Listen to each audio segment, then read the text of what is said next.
Yes, we are back. Week 7 NFL Parlay. Hit that thumbs up button. Another 3-leg banger here for you. And yes, I've brought in reinforcements. You may know him as the fantasy exec. We'll get to Corey Parson coming up. A reminder, of course, Bet365 is in the house. The VIP is in the house. We want to make sure you get everything, but let's go ahead and build a smash. All right, here we go. We're going to build this 3-leg monster. Here's Corey Parson, of course, at the fantasy exec on Twitter. What's happening, brother? What's good, E? Getting ready to rock and roll going into a new week of the NFL season. It's time to make some money, so let's get it rocking. Absolutely. I want to let people know, not only follow you on Twitter, but also here you are, the Tails Marketplace. You are a part of the family, which is fantastic. You're throwing out plays. You've got your exclusive package there in Discord as well. You're running a special, correct? Yeah, no doubt. Got a special running, so hop in right now. Get some money and then stay with us throughout the course of the season. We got NBA starting right now too. So we got that coming up. We're still doing pretty good stuff with the NFL, college football. What a great time of year to be a dude that's in the sports betting, either guy out or a gal, because you know what I'm saying? I know them parlay slips gets shipped around to everybody. So we all trying to get this action. So definitely hop in there and rock with your boy. Love it. Love it. All right. I'll throw a leg out. You've got a leg as well. And then we'll kind of go back and forth on our third leg, see what works. For me, I'm looking at this, and it's a parlay, right? So we don't have to get rich. This is not some lotto. It's a 3-leg, reasonable. We're picking sides here. I'm going to drop this, all right? I'm going to drop this actually to a money line play. Whenever I see a veteran, a starter like that, face his old team, I'm interested, right? Aaron Jones, we saw that earlier, like start of the year, even quarterback facing his old team. And it's not even like a guy been on 15 teams and now he's facing the team like number 2. This is Saquon Barkley going back to New York with an Eagles team, Corey, that has really routed New York consistently since they've kind of fallen off after that playoff run. I'm just going to throw the money line Eagles in here. I'm not going to mess around. The only reason why, and it pains me to say this, is because Nick Sirianni is such a bozo that they can walk away with like a 2-point victory, screw everybody while he's jawing with people in the stands after they win. But I like the Saquon return narrative here.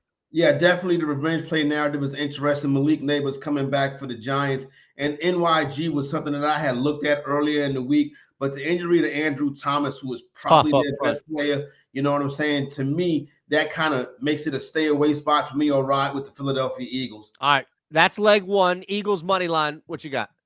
I'm going to go to what people are calling the game of the week, monster showdown between two NFC North rivals. You got the Skull Crew with the Minnesota Vikings going up against the Detroit Lions, who everybody are putting in the Super Bowl right now. This right here for me is really a fade the public play. I'm going to take the team that's 5-0 against the spread in the Minnesota Vikings at home, later point in the half. Best defense in football, one of the better offenses in football. Detroit is very good when they can run the football.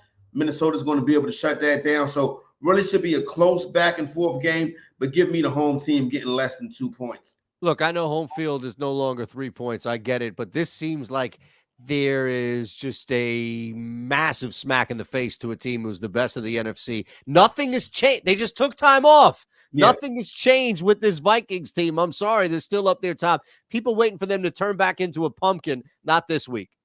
No, definitely not going to see that. Listen, Detroit is very tough. These are probably the 2 best teams in the NFC. So it's going to be some good back and forth action on this one. But like I say, fade the public spot. Everybody's coming in high on the Detroit Lions right now. The numbers moving that way. So you really sticking your chest out. I'll just be the contrarian in this one right here and take the win.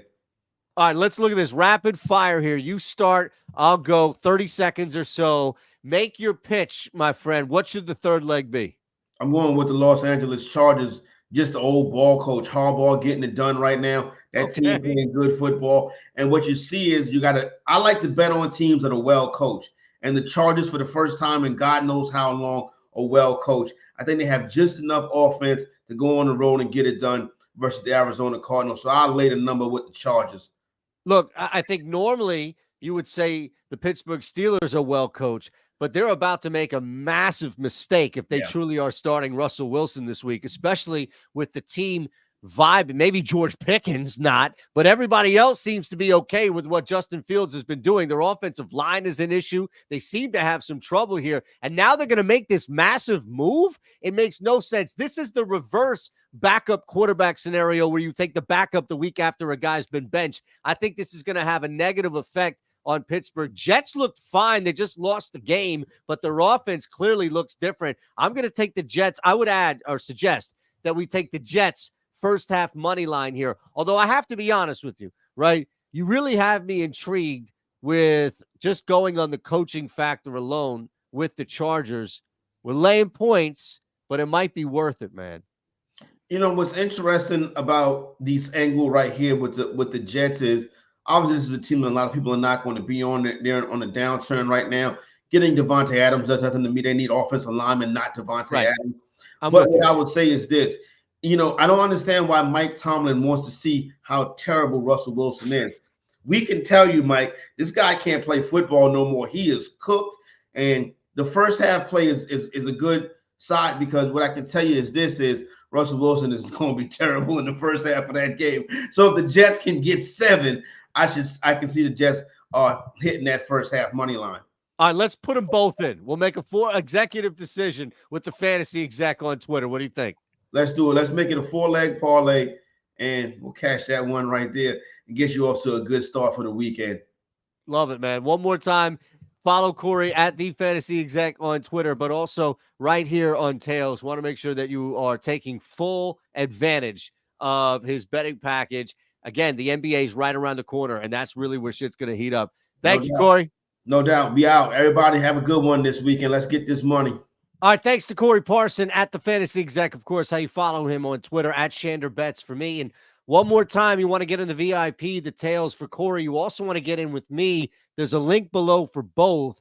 Look at this, $9.95 a month for Shander's Discord. That's it. And you're getting half off your first month with code HOOP.